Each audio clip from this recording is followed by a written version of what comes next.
We're the Peytons. We have a family of 5, and we've got 3 beautiful girls.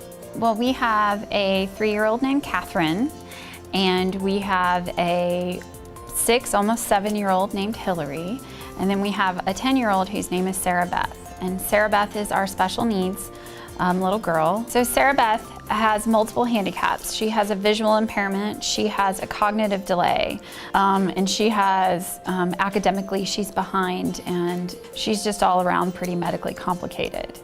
One of the things that is important to us as a family is that we are not going to miss out on anything because of her disabilities. We've taken her camping, taken her on trips. We go to movies, we go to dinner. We just try to be a normal family and do the normal things as best as we can. So a couple years ago, I was scrolling on Facebook in the spring, and all of our friends were posting their children who are the same age as Sarah Beth, and they were going through the sacraments. Both of us went to Catholic school, so that was very important to us. And it kind of dawned on me one day that maybe that was something Sarah Beth was not going to be able to do. So I called a church and inquired about it. And the response about Sarah Beth participating in the catechesis program was, well, she could do it, but it wouldn't be the same traditional method that the other children were going with.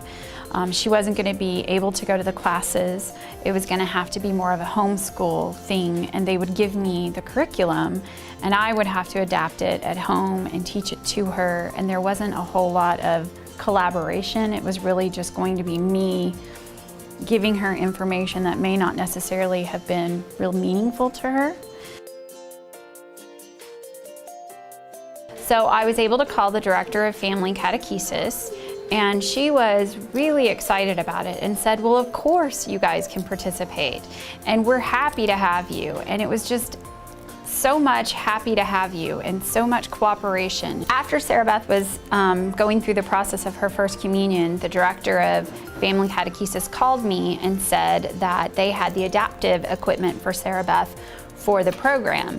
And so she came and brought us this box, and when you opened it up, it was right up Sarah Beth's alley, and that really helped her learn how to adapt to those pieces of the Mass that she needed to learn as she was going through the sacrament preparation. So when the time came for Sarah Beth to receive her first communion and go through confirmation in the same ceremony, one of the things that was really wonderful for us was Sarah Beth started to walk in January right before. So up until that point, we had been prepared for Sarah Beth to go down the aisle in her wheelchair.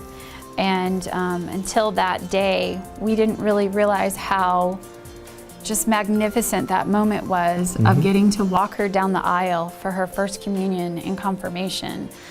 And on top of that, she looked more beautiful than I have ever seen her look in her entire life, even on the day that she was born. And what was so wonderful to me was her sisters, particularly our 6-year-old, looked at her and said, "Oh, Mommy, she looks like a princess." And she really did. She just was beautiful, inside and out.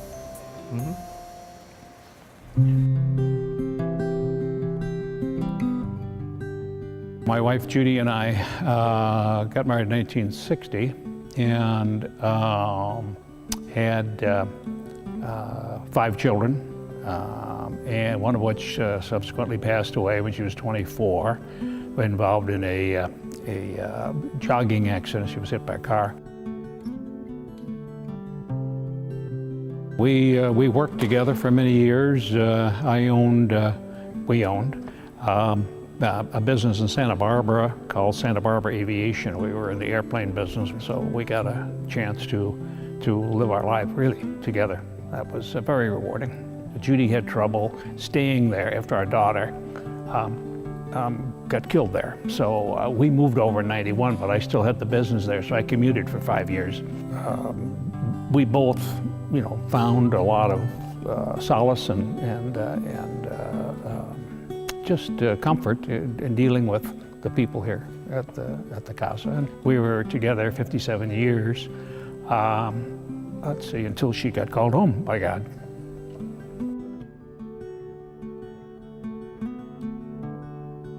I mean, I found this is where I come for comfort and pray for strength. And it's always, you know, comforting to have other people who are, everybody's got something they're dealing with, to come together and pray. All the things that you do to attempt to counter the emotional issues, you know, all have their little way of helping you get a little bit stronger. That's what I pray for. Yeah, well, I think the result is something good for yourself, but I think the impetus is attempting to help somebody else. I think the Casa does a wonderful job, and it's, you know, we've gone to a lot of churches in my 80 years of life, and so I've seen a lot of different approaches to how church works, and this is my church. From a really early age, we knew he was really special. You know, as an 8-year-old, he carried the weight of the world on his shoulders. He was such a caring, loving person. He was always the one that would include that other person that no one else would. 2 weeks after his 20th birthday, our beautiful son Thomas took his own life.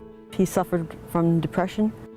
Grieving the loss, number one, is one thing, and then the idea that you know, he of course, you know, had from a Catholic point of view 3 strikes against him in a sense, because you know he took his own life. He identified himself as being gay, and so you know he had a feeling of being lost. He felt as though in a sense he was unsavable.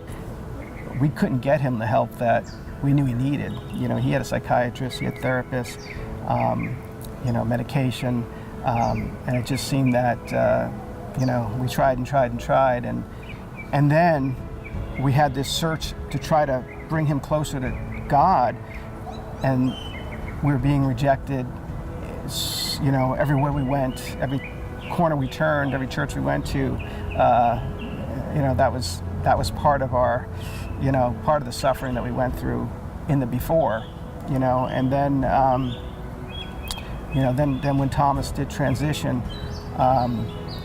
you know, of course, it was so devastating that, you know, there was no work, there was no life for several months, you know. It was just a continuum of taking one second at a time was all that we could do, you know, literally.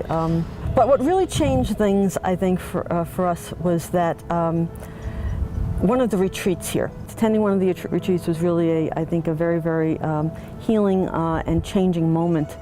It's the grief and loss. Grief and loss retreat, yes, and that really started things through a different path, on a different path, and I think what was going on during that retreat was certainly healing, but then what was going on parallel to that was another retreat was going on, and that was the Gifted and Called retreat. And that retreat, I got to sit with some of the attendees at meal times, and that was a retreat for gay and lesbian individuals. And it was really a changing moment. I think it was a realization that, you know, at least, you know, the Franciscans thought about things differently, perhaps, and that really they knew something very special, something real about the love of God. The fear and hesitation that we had, that perhaps Thomas wasn't in the loving hands of our Heavenly Father, was gone. You know, here at the Casa, it was like, you're welcome. You know, we want to have you here, we want to help you, we want to build your relationship with Jesus, and that's just not something that we found anywhere else. It feels like he's here, and so that's a really important part of our healing. And I think that when we do come to Mass here and we're on the grounds here, we feel Thomas is here with us. Absolutely. It's,